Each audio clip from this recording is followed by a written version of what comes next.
Hi guys, for today's video nga po ay naisipan namin ni nanay na magbibiko kami for today's video guys. So and guys, binilatan ko na yung nyog dyan kasi magkakagod na ako guys. Magkakagod. Gagawa na kami ng gata dyan guys. So ayan, nahirapan ako sa kalisod dyan magbukas guys kasi for 12 years, ngayon lang ulit ako guys. Ay no, not 12 years. Oh, kailan ba? Basta, matagal na po. Matagal na akong hindi nakakauwi sa pamilya ko. Kasi, basta, mahabang storya ng buhay, guys. Huwag na natin ikwento. So, yun guys, habang nagbabalat ako dyan ng niyog, ay, wala lang, nagbalat lang ako, guys. So, pagkatapos kong balatan dyan, guys, ay, ayan, biniyak ko na ang buko guys. Ayan, So yung pamangkin ko dyan guys, nag-aabang siya ng butbut o buwa. Ayan, buwa sa Cebu. Ang tawag yan guys, yung laman ng nyog na may, yan yung kulay white na yan guys. So habang, ayan, sinasayang ni nanay yung malagkit dyan guys. Oo, para sa aming biko. Yan, naantay ko yung maluto guys. Maluto. So, ayan guys, gumagawa na si mama ng latik dyan guys para sa ating biko for today's video.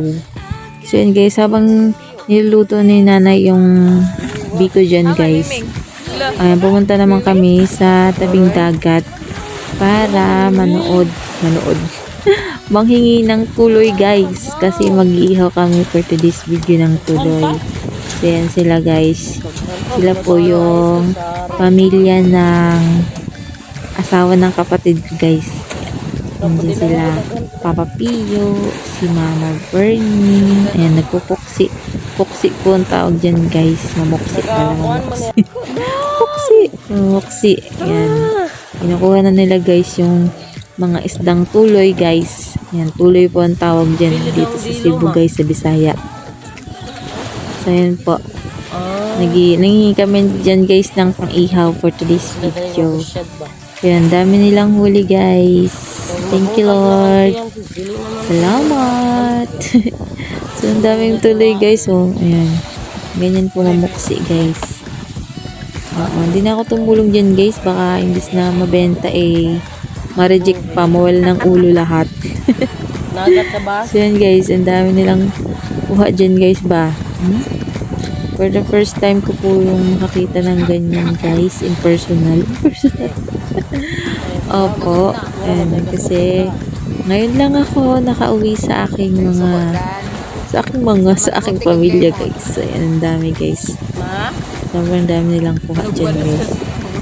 So pag sobra naman guys, ang mga tuloy ay mura na nga lang binibili yan. Pero pag yung sakto-sakto lang, medyo mahal-mahal. So, ayan guys. Masarap po yan gawin. Tuyo, iprito, ipaksiw, lahat na ng klase ng recipes ng isda. Gagawin ko dyan guys. Masarap din po yung ikilaw guys. Oh, kinilaw. So, ayan guys. Oh.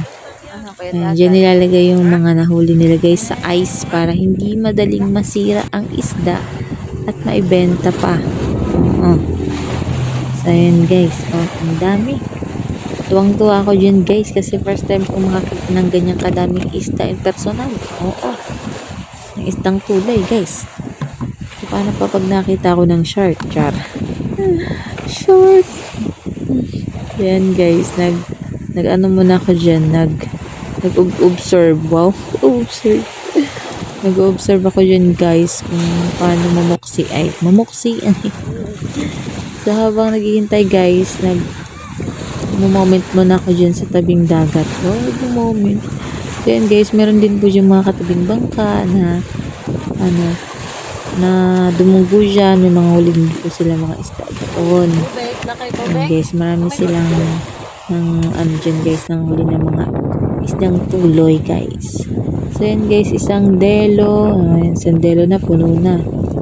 Opo, delo ang tawag nila dyan sa isang malaking planggana na yan guys. So ayan, napuno na po yung isang delo guys. At may bibili na dyan maya maya. Kailangan laging may ice ang ating mga tuloy para hindi sila masira agad at fresh pa din guys. Then guys, hindi pa rin kami umalis dyan guys. Naghintay pa rin kami ng medyo katagalan. Mga ilang minutes. Ayan. Nagbibideo muna ako dyan guys. Kung paano sila mamuksi guys. Ang ganyan ho. So yun guys, ang kapatid ko nagmo-moment sa gilid ng kalsada ng dagat. Ano ba yan? Bakit kalsada? Tangal lang yan. So yun guys, ganyan sila kabilis mamuksi guys. Eh baka masira na yung mga isda guys. Kailangan mapuksi na silang lahat. Mapuksi. Ayun guys, ang delo na nakuha nila guys. Medyo natataba ang kanyang tuloy dyan. So umuwi na nga kami dyan guys para mag-ihaw na. Ayan, nangingi lang kami ng maliit na balding isda. Yun yung pamangkin ko, siya yung nagbitbit. Yun yung papa niya, kapatid ko.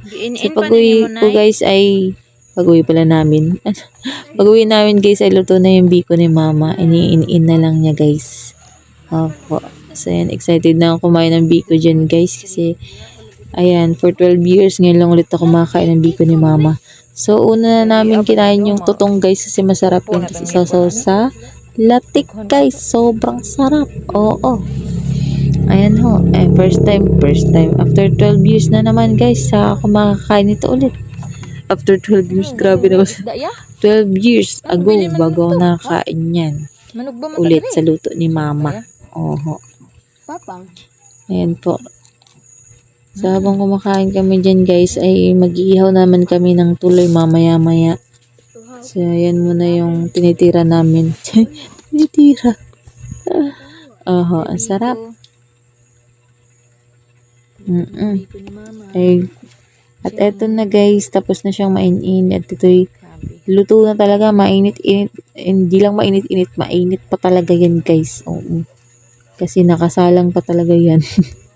So yan guys, nag-ihaw na kami dyan ng isdang tuloy. Oho. So ayan, first time ko din yan mag-ihaw-ihaw ngayon guys ng isdang tuloy dyan. Oo. Oha.